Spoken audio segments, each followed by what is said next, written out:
Swami Maharaj Srila Prabhupada ki Jai Vishnu Bhavan Subhadaraj Stoja Jata Sri Sriman Bhakti Siddhanta Sarasita Prabhupada ki Go Premanandi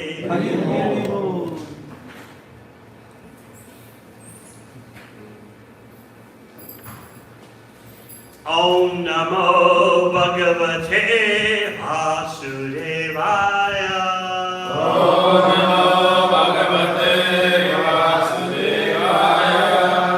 Om Namo Bhagavate Vasudevaya. Om Namo Bhagavate Vasudevaya. Om Namo Bhagavate Vasudevaya. Om Namo Bhagavate Vasudevaya.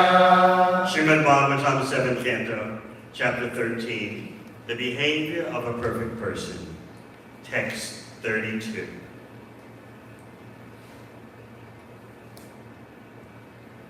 Pashyami dhaninam klesham. Pashyami dhaninam klesham. Lubdhanam ajitatmanam. Lubdhanam ajitatmanam. Bayad alabda nidranam. Bayad alabda nidranam. Sarvato vivishankinam. Sarvato vivishankinam. Pashyami dhaninam klesham. Pashyami dhaninam klesham. Lubdhanam ajitatmanam. Lubdhanam ajitatmanam. Bayad alabda nidranam. Bayad alabda nidranam. Sarvato vivishankinam. Sarvato vivishankinam. Pashyami dhaninam klesham. Pashyami dhaninam klesham. Lubdhanam ajitatmanam. Lubdhanam ajitatmanam. Bayad alabda nidranam. Bayad alabda nidranam. Sarvato vivishankinam. Sarvato vivishankinam. Pashyami dhaninam klesham. Lubdhanam ajitatmanam. Lubdhanam ajitatmanam. Bayad alabda nidranam. Bayad alabda nidranam. Sarvato vivishankinam. Sarvato vivishankinam. Pashyami dhaninam klesham. Pashyami dhaninam klesham. Lubdhanam ajitatmanam. Lubdhanam ajitatmanam. Bayad alabda nidranam. Bayad alabda nidranam. Sarvato vivishankinam. Sarvato vivishankinam. Pashyami dhaninam klesham. Pashyami dhaninam klesham. Lubdhanam ajitatmanam. Lubdhanam ajitatmanam. Bayad alabda nidranam. Bayad alabda nidranam. Sarvato vivishankinam. Sarvato vivishankinam. Vaishnavis. Pashyami dhaninam klesham. Lubdhanam ajitatmanam. Bayad alabda nidranam. Sarvato vivishankinam. Pashyami dhaninam klesham. Pashyami dhaninam klesham. Lubdhanam ajitatmanam. Lubdhanam ajitatmanam. Bayad alabda nidranam. Bayad alabda nidranam. Sarvato vivishankinam. Sarvato vivishankinam. Pashyami. Pashyami. I can practically see. I can practically see Dhaninam. Of persons who are very rich. the persons who are very rich. Klesham. Klesham. The miseries. The miseries. Lubdhanam. Lubdhanam. Who are extremely greedy. Who are extremely greedy. Ajita atmanam. Ajitatmanam. Who are victims of their senses. Who are victims of their senses. Bayat.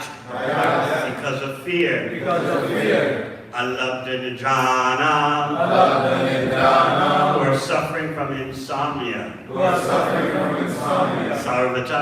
Sarvata. From all sides. From all sides. Abhishankanam. Abhishankanam. Being particularly afraid. Being particularly afraid.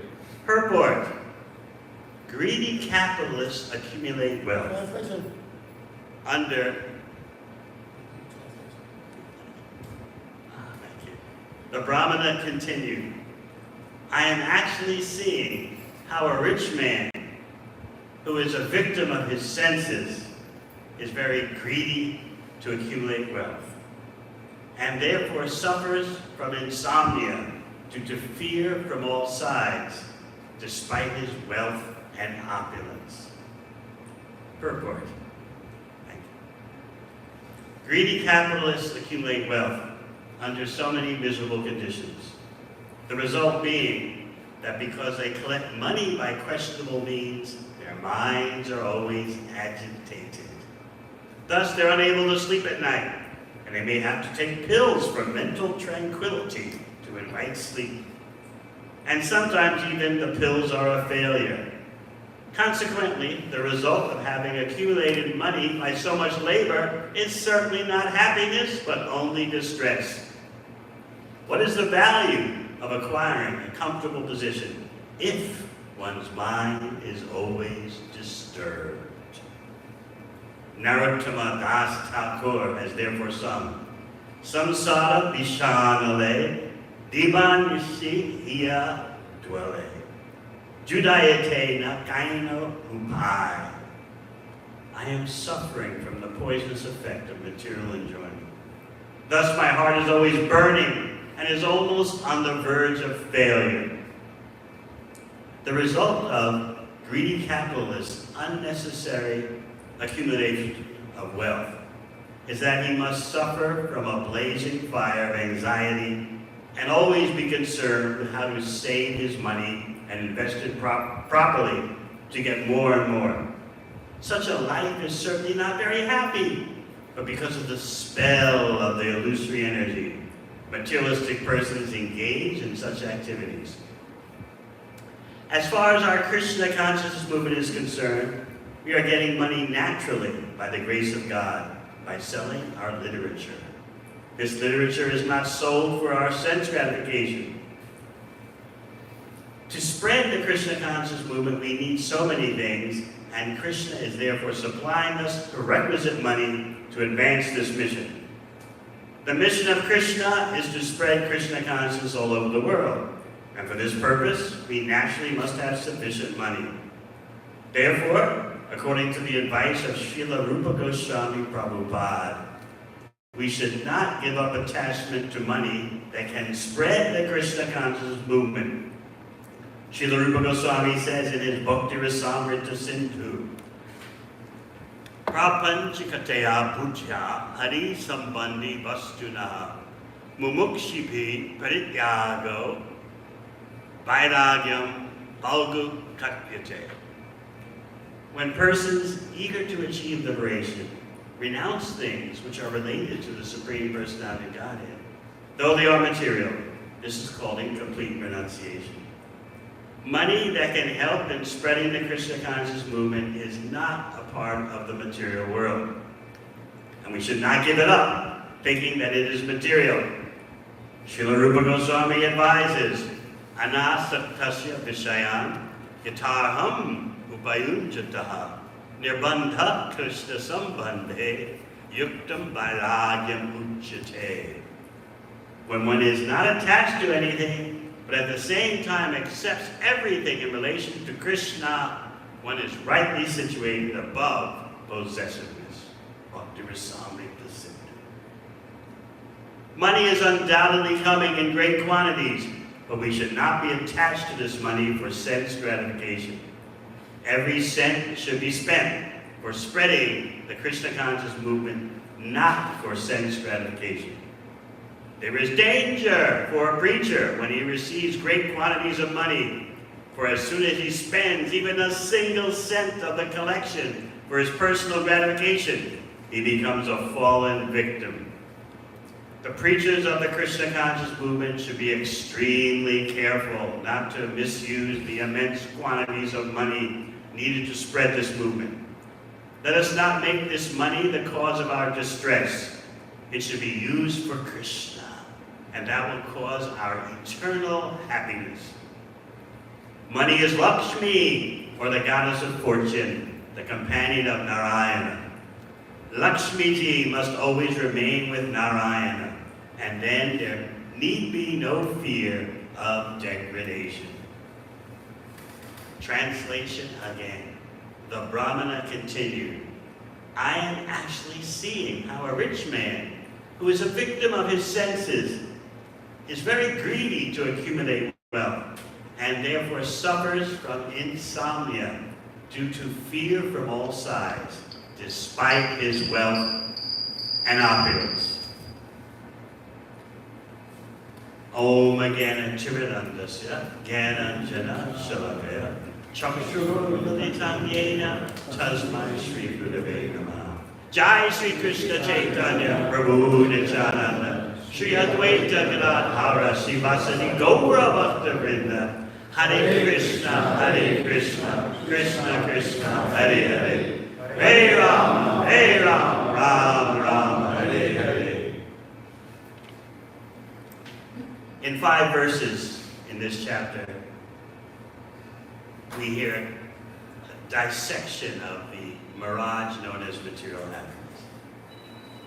And this is presented very scientifically.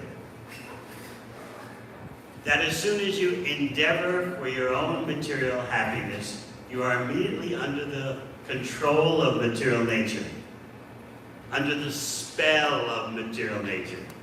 It's a very interesting expression used by Srila Prabhupada. You can just imagine a sorcerer or a witch casting a spell on you. And then you become completely disorientated and you accept what is unreal as real. Under the spell of material nature, we cannot see our real self-interest. We're blinded, especially when ajitat manam, when we are a victim of our senses. The senses have conquered us instead of our conquering the senses. It may seem difficult to conquer the senses because we have a taste for material indulgence that's lingering in our consciousness. The only solution is to increase the taste of bhakti. Otherwise, it's not possible to get out from the grip of the material flavors, because we want flavors, we want relish, we want to enjoy, but we don't know how to enjoy. And to admit that requires great humility. Even you can be beat up by material nature again and again, but still we persist. As Shukadeva Goswami speaks at the beginning of the 2nd canto, Pashyan api na pashyati. You see, but you don't see. This is the power of the illusory energy. It makes you wonder, what am I up against? Can I deal with it? Can I handle it? The illusion is so intense. That's why Krishna himself says, Daiviyesha gunamai mamamaya duratyaya. You can't beat this material energy of mine, Krishna says. You can only overcome it if you do things my way. And that is the story of bhakti, doing things Krishna's way. Otherwise, this lingering flavor for material indulgence of whatever type is very hard to suppress. It's very hard to get rid of. Because we are by nature pleasure-seeking, but we don't know what is real pleasure. And again, to admit that we don't know what is real pleasure requires real humility. So when you read that bhakti is the property of those who have no material hopes, no material assets, it means particularly whether you're well off financially or not, it means you have abandoned the hope for material fulfillment. Akinchana, one who doesn't possess anything in this world, doesn't mean you have to go around in rags and sleep on the street. It means you have no ambition for material happiness. Then what do? People wonder, if we drop our ambition for success in this world, we'll just become lazy, we'll do nothing, we'll be complete failures. But bhakti is dynamic. It's all about using our senses to please Krishna's senses. To advance in bhakti, we need to know about Krishna's pleasure, because we are tiny samples of Krishna, and Krishna is the ocean of variegated pleasure. So the more we understand how Krishna enjoys, the more we're going to be attracted to Krishna, and we'll diminish our focus on our own so-called enjoyment. We become fascinated. How is Krishna being happy? How is Krishna enjoying? And then there may be a fear. What about me? It's great that I recognize Krishna's enjoyment, but what about me? But the more you recognize Krishna's enjoyment, the more you advance in your own enjoyment without even worrying about it.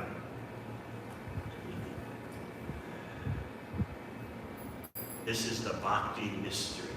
It seems like you're forgetting all about yourself. No, you're forgetting all about your illusory self. But we're so attached to that illusory self. As I was explaining last night for the crowd of new persons. You've got the ecological self. You've got the societal self. You've got the temporal self extended into the past and into the future. You've got the private self, and then you've got the conceptual self. All the concepts downloaded into you since birth. So yes, you want to lose all that. But you'll fight back. You'll be resistant to Krishna's proposition unless you have higher experience. And higher experience means to understand Krishna's enjoyment. Because Krishna is the unlimited ocean of real enjoyment. Rasa Raisa.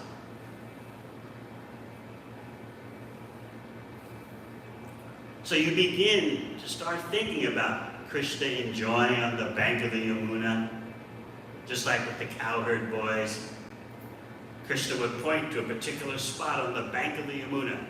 We're singing every morning, Yamuna Tira Vanachari. Krishna enjoying in the forest and the Yamuna River. So Krishna, he knows the best spots, although everything in his abode is perfect, still there's variegatedness. It's hard for us to understand. If the spiritual world, if Goloka Vrindavan is perfect in every aspect, then how could one spot on the Yamuna be better than another? But this is the mystery of the spiritual world. There's sweet, sweeter, and sweetest. But there's nothing wrong with what's just sweet. And no matter where you're situated in the spiritual world, no matter what kind of relationship with Krishna you have, you think it's the best. So Krishna can pick out a spot on the Yamuna River. This is the best place for our pastimes, for our Gopa Lila, a cowherd boy pastimes. Look at the sand, nice and soft. Smell the fragrance blown by the wind, the fragrance of lotus flowers. Feel the cool breezes, the breezes sprinkled with moisture drops from the Yamuna River. Hear the sounds of the bees and the birds. This spot is perfect for what we do. And what do cowherd boys do? They wrestle, they fight, mock fighting. They eat, they dance. All this on the bank of the Yamuna River. That's during the day. And then at night, the bank of the Yamuna River assumes another pastime of Krishna and his cowherd girlfriends. But we're so envious, we think, how can Krishna have girlfriends? Although everyone in the material world wants a submissive, pleasing partner, when you read that Krishna has that, you wonder, how can that be God? The only reason why we want a nice, romantic situation is because we're part of Krishna, and Krishna has it all, unlimitedly. So during the day on the bank of the Yamuna, he's sporting with his cowherd boys, having lunch pastimes especially. Those lunch pastimes are so intimate, so sweet, that even Brahma becomes bewildered by seeing them. Is this really my worshipable Lord? Laughing and joking with cowherd boys? They're seated on the bank of the Yamuna in lines. And they use so many articles from nature as their plates for their lunch. They use rocks, they use flowers.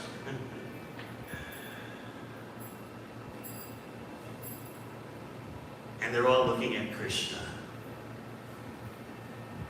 So how can they all be the center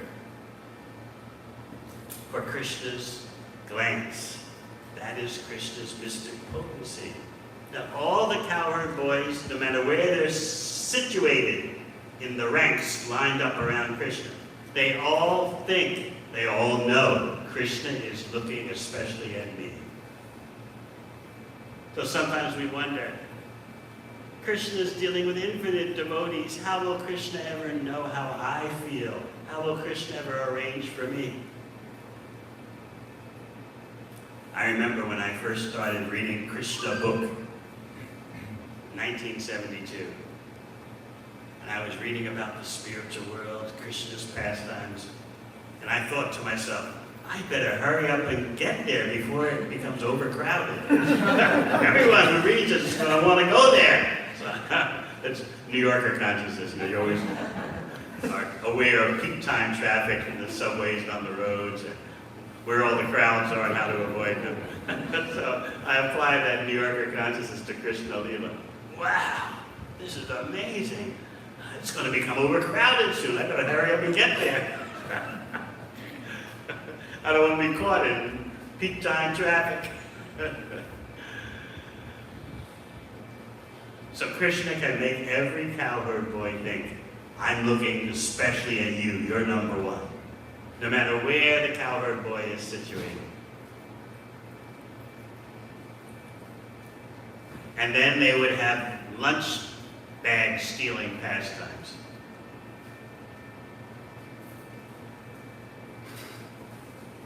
One cowherd boy would steal the lunch bag of another cowherd boy. And then the cowherd boy whose bag was stolen would try to get his bag back. And the cowherd boy thief would just toss it to another cowherd boy further away. And this would just go on and on and on. Finally, the bereft cowherd boy would start crying. And the other cowherd boys would laugh and say, all right, here's your lunch. Or they would agitate, the thieves would agitate the situation even more by when the cowherd boy is pleading, give me my lunch back, please, give me my lunch bag.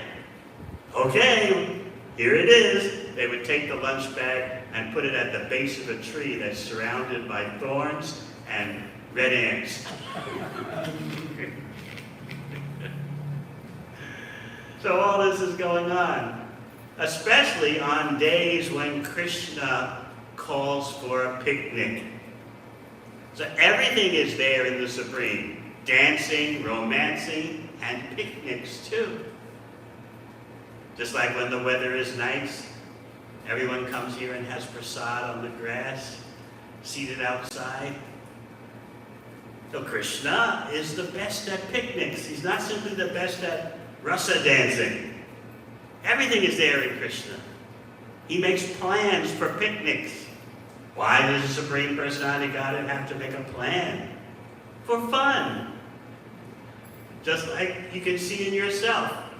Even though you're oppressed by material nature, you're dominated by material nature at every step, still you like to make plans for your own pleasure. I'll do this, I'll do that, and then we'll do this, and then we'll do that. It's going to be great. You think like that, you plan like that, because you're part of Krishna. So why do you fault Krishna for making plans for his pleasure and for the pleasure of the cowherd boys? The cowherd boys know his pleasure is our pleasure. So Krishna makes plans the day before. We're not coming home for lunch. Pack a lunch, and we'll have it out in the forest. So Krishna wakes up the next morning. He washes his face. Wait a minute, he's the supreme pure. Why does he wash his face? For fun. How does Krishna become cleaner?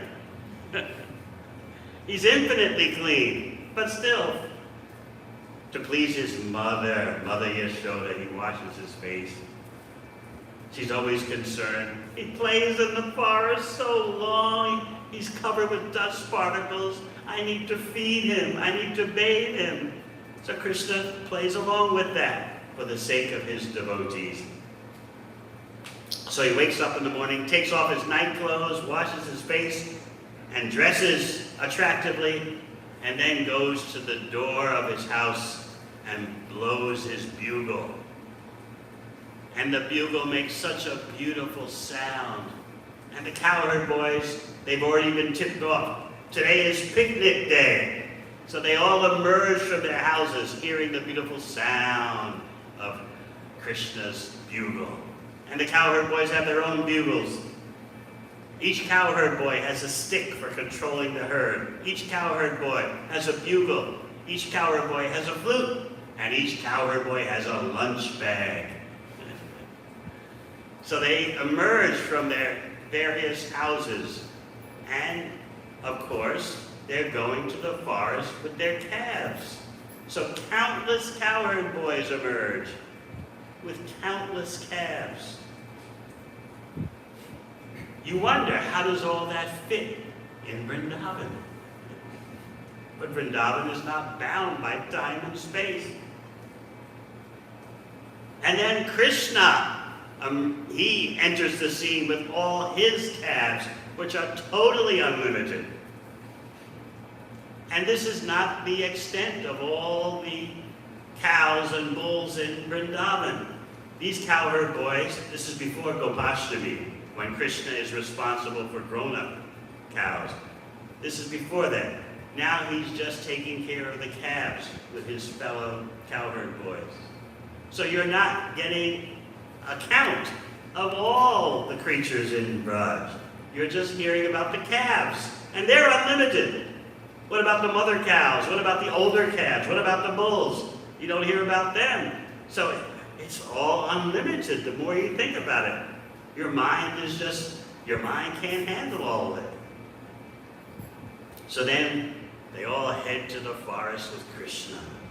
And as they enter the forest with Krishna, they start decorating themselves with forest minerals, leaves from the forest, even though their mothers have already decorated them with gold and pearl. Gold and pearls. Still, the cowherd boys like the natural ornaments that are available in the forest. Powders made from minerals, leaves from the plants and trees, berries. So in this way, they enjoy life with Krishna. So it seems that the cowherd boys think of themselves when they announce to Krishna, "We are hungry." But no, because Krishna is the center of all real happiness, the cowherd boys are thinking, Krishna, and we have been playing for a long time. Krishna must be hungry. But in order to get Krishna to eat, we have to say to him, "We are hungry." So they make that famous presentation to Krishna. Rama Rama Mahabaho, Krishna Drishta Nirvahan. Oh mighty arm Ram.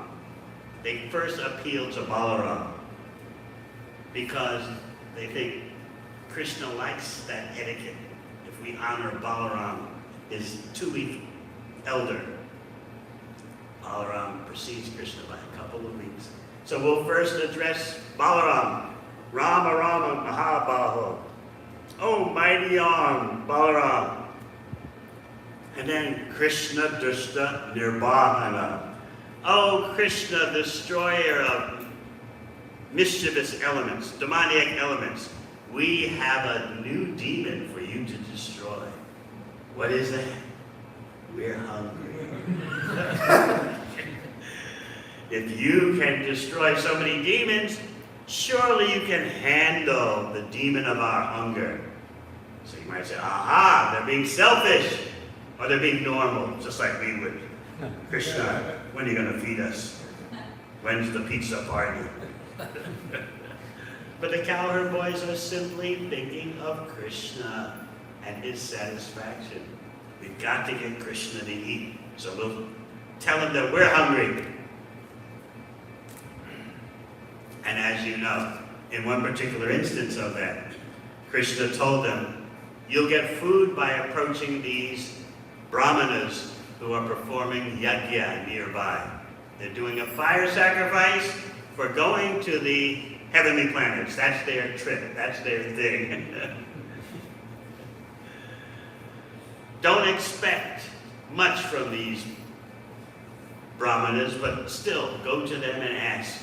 But you better not first mention my name, because these brahmanas are so ritualistic. They're in such caste consciousness that they think Krishna, he's just a Vaishya.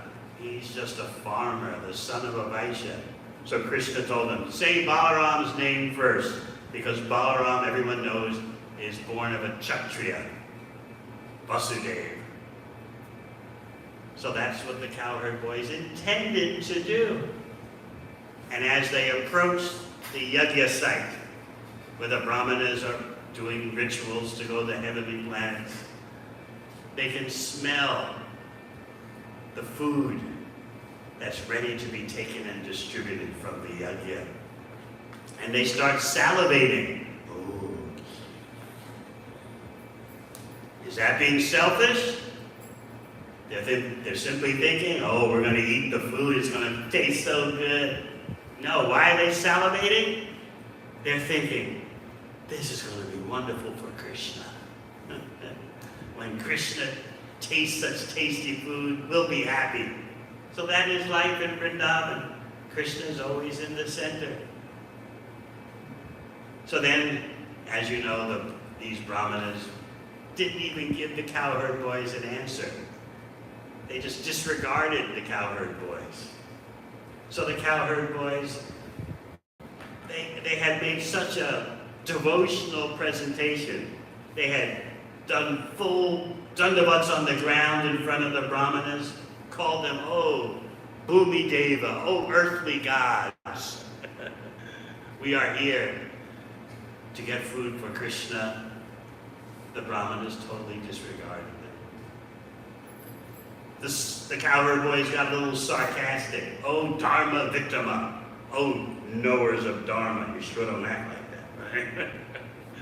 The cowherd boys, you know? So, they went back to report to Krishna. We failed. They made sure that they gave that first report to Krishna in a way that Balaram couldn't hear, because they were anxious. If Balaram hears what happened, he's going to get angry. And when Balaram gets angry, we can't predict the result. So they got within Krishna's ear range. Of course, Krishna can hear unlimitedly over infinite distances. But this is Leela, where Krishna acts like an ordinary human to preserve the sweetness and the spontaneity in the relationships with his friends, with his parents, with his lovers. So they say in a low voice to Krishna's ear, we failed, we didn't get anything. They were actually angry. These guys didn't give us anything. But Krishna calmed them down. That's the way of begging, Krishna told them. Sometimes you're successful, sometimes not. But they were upset. How can you be upset and angry in Krishna Leela? It's all for Krishna's pleasure. The perfection of emotion means to use your emotions for Krishna's satisfaction. Narottam Das Thakur, mentioned in this purport, says that you can use anger, you can use lust, all for Krishna's enjoyment. You become angry at how people's opportunities to become Krishna conscious are being crushed by such a demoniac society. People are caught up in so many trips, and they think they have no time for bhakti. And they think those material ideas they're pursuing will actually bring them satisfaction. So as today's verse says so eloquently, the Brahmana is speaking. Pashyami, I can practically see. Now that is not an ordinary thing. Because, as we pointed out, Shukadeva Goswami says, Pasyanapina pashyati. The usual way material existence works is you can't see, even though it's right in front of you. Shukadeva says, you're sufficiently experienced already, lifetime after lifetime, but you still don't see what's going on. That is the power of the material experience. And even though we've been beat so many times by material nature, the taste for material enjoyment lingers in our consciousness, like a ghost haunting you. Ah, yes, this will be nice. Oh, yes, I'll do this and then that and that. We're always visualizing these haunted dreams, these dreams that haunt us. Therefore, the more you start to focus on Krishna's pleasure and acting in a way that pleases Krishna, the more you taste real happiness. So you can't fault the people for wanting to be happy. They should want to be happy, but they have no idea what is happiness. So what you're dealing with when you speak to people lost in the material illusion, what's going on is that you're dealing with their confidence that such a thing as material happiness exists. Just like, so similarly, material happiness exists. We know it's out there. We just gotta get it. And therefore, we'll work hard. We'll accumulate so much money. We'll surrender to the oppressive material nature and think it's going to reward us. So the Brahmana is saying, Pashyami, I can practically see what's going on. This is a real blessing. This is an extraordinary great fortune. He can see through the fog of Maya. I see what's going on. People are greedy to accumulate wealth, and look at the misery they go through just to get the wealth, which will not satisfy them anyway.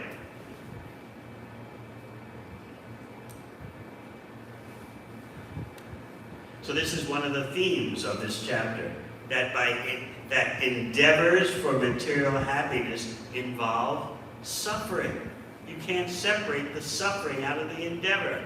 But because your mind is so hallucinating, it's hallucinating so much that even though you're suffering, you still see, oh yes, I see the happiness.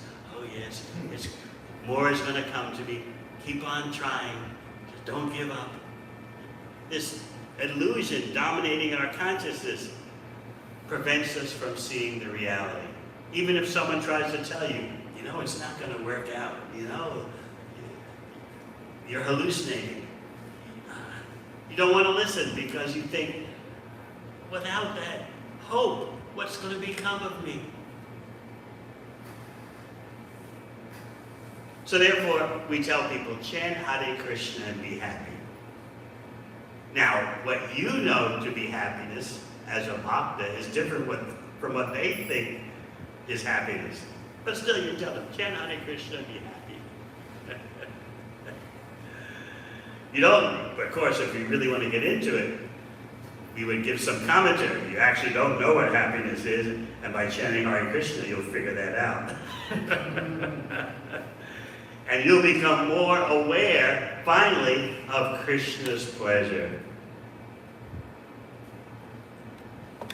This is what the acharyas do. They're always expanding the ocean of flavor from Krishna's pleasure.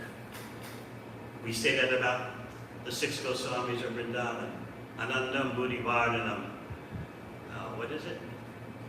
They're always acting to increase the limits of the ocean of transcendental bliss. That's the job of the devotees. That's their work. Let's increase Krishna's pleasure. Let's increase the flavors that the devotees taste. That's the job of Krishna's devotee. Someone may say, you're not working. Of course, so many devotees have regular jobs. But for those in the ashram, people may criticize. What are you doing for society? You're not working. You're hard at work increasing the limits of the ocean of transcendental bliss.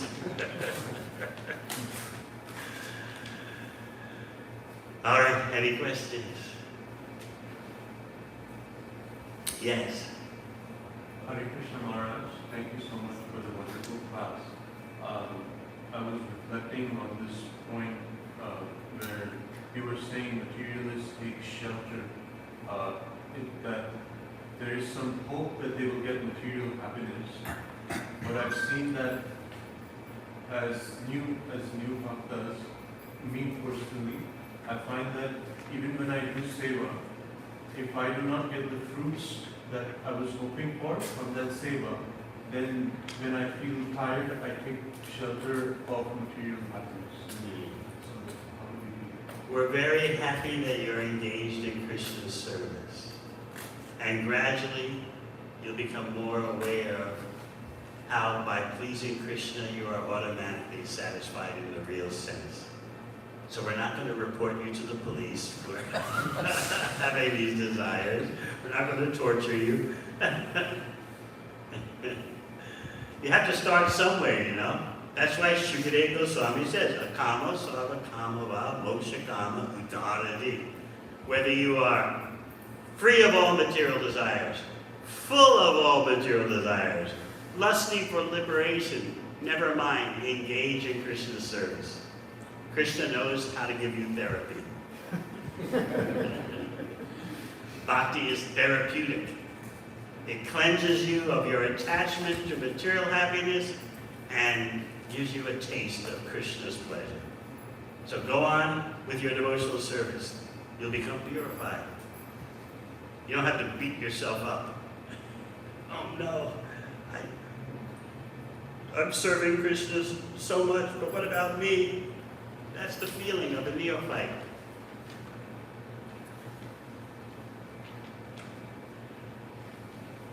So the purpose of your having a spiritual master is that the spiritual master teaches you how to satisfy Krishna and in that way get a taste that will crowd out your aspirations for material happiness.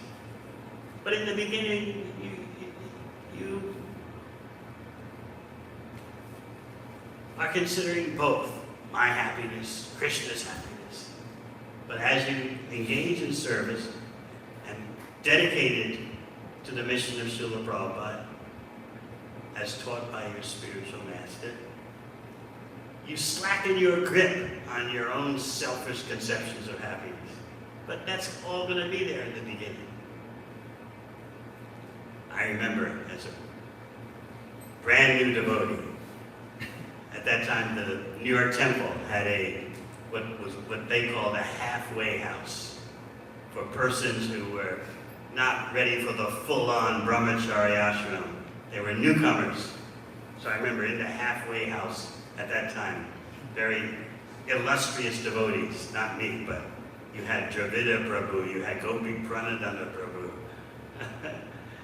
And so I was living in the halfway house. I wasn't chanting 16 rounds, I was up to 13. But I asked the temple president, can I live with the devotees? So how much are you chanting? Oh, 13. Well, okay. I had read Prabhupada's books 4 hours a day for 6 months straight, but my chanting was lagging. So anyway, they let me move in. So I remember Guru Puja, Prabhupada's Guru Puja had just started then. No, it actually hadn't started at that time. What he would do after greeting the deities, he would go and all pay obeisances to Prabhupada's Vyasa-san. That was it. So I remember, there I was, living in the halfway house, still wearing my bell-bottom pants, high-fashion embroidered bell-bottom pants. I had bought a kurta, so I was wearing kind of a white embroidered kurta. I had cut my hair, that much I had done. Not a shaved head, but... So I remember greeting the deities and then doing full dandavats before Prabhupada's Vyasa-san. And I remember thinking, Now I am fully surrendered.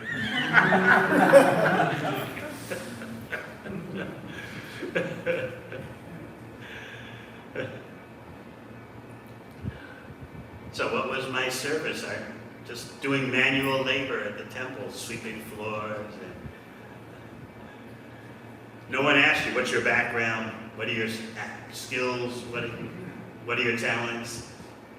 What school did you go to? No one mentioned the word. Just, here's a broom, sweep the floor. I was happy to do that. I thought it was wonderful to be free of all material designations, all of bodies. And then we would go out on Harinam every day a Harinam party would go out. And so sometimes I would go with the Harinam party and rather than sleep all day. And the Harinam party would sell books and incense. At that time there was a Spiritual Sky Incense Company, a devotee business. Very beautiful packages of incense, colored turquoise blue with pink. We thought those were the colors of the spiritual world. You could easily find a Hare Krishna temple back then because they were all painted turquoise blue with pink. Because that's the spiritual world. So on the Harinam party one day, I took some packs of incense and I sold about 10 packs of incense to the onlookers. And the temple president was watching. Ooh. He came up to me. You are a full-time Sankirtan devotee. I was been a devotee for 3 weeks. I said, full-time Sankirtan? I just joined in order to read books all day and eat Mahaprasad. I was thinking, I need to post a service in the temple close to the altar, so when the Maha comes off the altar, I'm right there. That's what I'm thinking. A nice cushy service like in the Treasury Department. Hey, what, you want me out on full-time Sankirtan? And back then, full-time Sankirtan, book distribution, meant 7 days a week. No break. Taking a break was Maya. We had all kinds of strange concoctions floating around. Bhaktivinoda Thakur said a warm shower is Maya. Or after 10 years of eating prasad, your whole body becomes Mahaprasad.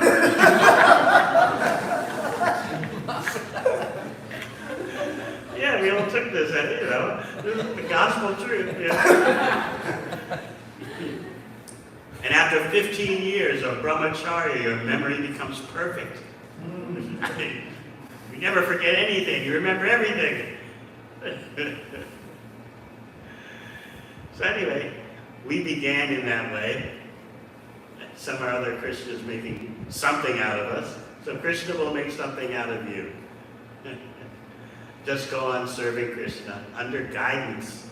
And gradually our motivation will change. Will become more elevated. So I was speaking about the cowherd boys because they're showing the perfection of motivation. Even when they're salivating, smelling food in the air. Oh, this is going to be good for Krishna. Anything else? Yes? In this chapter, Maharaj, generally there is a question by I think Prahlad Maharaj and also the Brahmana. So, Prahlad Maharaj is asking question that you're a good Brahmana, you're looking so good, effulgent, you don't do any work for your living, you're so healthy and wealthy, and you're so brilliant. How is that? You don't do any material jobs, you don't do any duties, but you're so happy. So, Prahlad Maharaj is asking this question to this Brahmana. So I was wondering that now there are certain types of devotees who are not very active in our Sankirtan, but they want to do bhajan, they want to do more in reading and hearing, but they are not too active in devotional service. So, but still they are happy. So now sometimes we have debate among them. No, Prabhupada said, no, we should only do more work now, samadhi later. So what do you find in this context? We are followers of Sri Chaitanya Mahaprabhu. Excuse me, can you repeat the question so we understand what's the question and the answer? He's asking about devotees who are, according to him, focused on their own bhajan and not about giving Krishna to others. He was saying, according to his perception, such devotees as bhajanandis or wannabe bhajanandis seem happy. We don't criticize such devotees, but at the same time, it is a fact that we are followers of Sri Chaitanya Mahaprabhu, who said, wherever you go, whomever you meet, teach the science of Krishna. On my order. So as Prabhupada would explain so many times, that order of Mahaprabhu is the same as Krishna saying, Sarva Dharma Prityaja Mamekam Sharanam Vraja. So Krishna says, surrender to me, abandon all your conceptions of Dharma. That same Krishna comes as Chaitanya Mahaprabhu and says, wherever you go, whomever you meet, teach the science of Krishna. The both statements are the same. Bas, finished. Anything else? Yes. So we see from we can see how now the Prabhupada disciples, a lot of them are in their retired stage, and it seems materially. This is Bhakta Moses speaking. He says, we see that a lot of Prabhupada disciples are in their retirement. Now Bhakta Moses will continue. And it seems materially that they're not taken care of, and they've done so much. It seems materially that they are not taken care of. But we know that they've done so much. But we know that they've done so much. So seeing that, it might seem discouraging for us. Seeing that, it might seem discouraging for whom? For the newer devotees. For the young devotees. And so how do we justify maybe setting ourselves up for retirement? How do we justify setting ourselves up for retirement? While trying to fit Krishna and see how he would be pleased with that. While trying to see how Krishna can be pleased. So this is the question by Bhakta Moses. First of all, who is not being taken care of? You may not be living in a mansion, you may not have 2 cars, but we don't know of any devotee who's starving. We don't know of any devotee who doesn't have a roof over their head. You may be just living in one room, but you have something. So what do you mean by being taken care of? What level of opulence?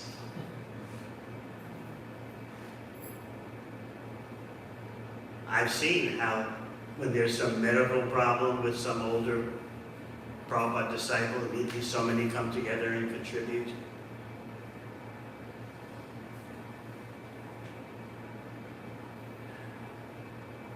So I think you should not worry.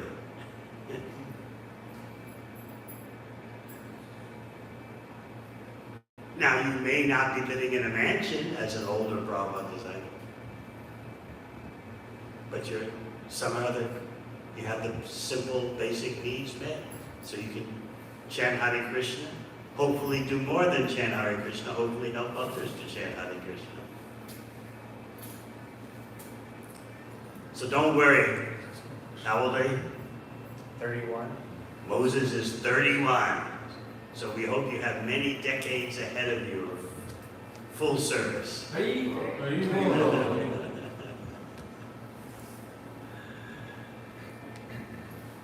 And then when your body breaks down, you can't do anything, you just chant Hare Krishna. We can't listen to the question, so we are not relating to your answers, please. I repeated his question, Mataji. Thank you very much. Hare Krishna. Hare Krishna. Hare Krishna. Maharaj ki jai.